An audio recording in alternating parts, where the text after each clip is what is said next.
Herianto ruda paksa Dina Oktavia dalam kondisi sakratul maut, akui hilaf karena tergiur. Herianto, 27, pelaku pembunuhan terhadap wanita muda karyawati minimarket Dina Oktaviani, 21, mengakui perbuatannya.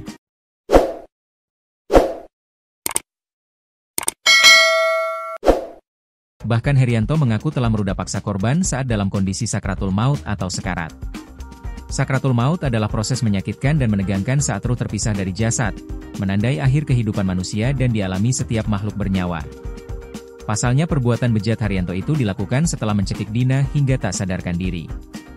Ternyata Dina meninggal dunia akibat perbuatan Herianto yang kemudian membuang jasad korban ke Sungai Citarum.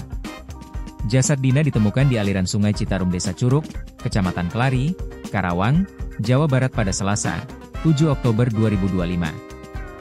Dari penemuan jasad itulah terungkap pelakunya adalah Herianto dan dilakukan penangkapan pada Rabu, 8 Oktober 2025, malam di tempat kerjanya minimarket rest area KM 72A.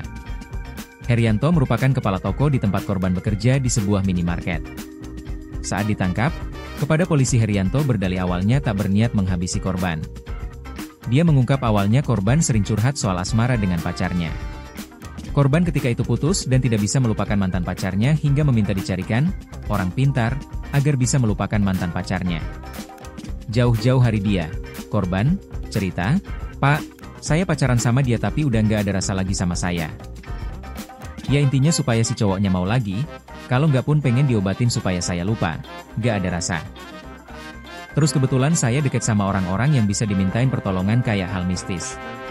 Intinya tertarik si korban, ujar dia berdasarkan video momen penangkapannya yang diterima pada Kamis, 9 Oktober 2025, dikutip dari wartakotalive.com. Saya bilang, "Neng ya udah nanti kita jadwalin kapan bisa. Ketemulah di situ janjian dulu.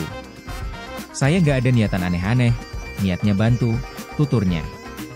Ia melanjutkan ceritanya, akhirnya keduanya bertemu di depan sebuah minimarket dekat RS Amira Purwakarta pada Senin, 6/10/202, sore.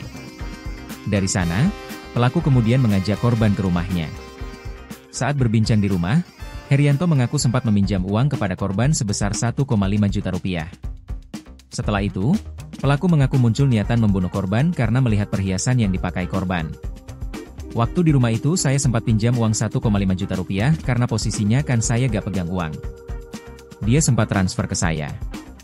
Setelah itu saya mulai kepikiran, rumah lagi sepi, saya hilaf, Pak," ujar dia. Korban, kata dia, dibunuh dengan cara dicekik lantaran tergiur melihat barang berharga yang digunakan korban. "Saya cekik dari depan, Pak. Awalnya saya gak niat, tapi faktor ekonomi, saya tergiur sama barang-barang mewah yang dia pakai," sambungnya.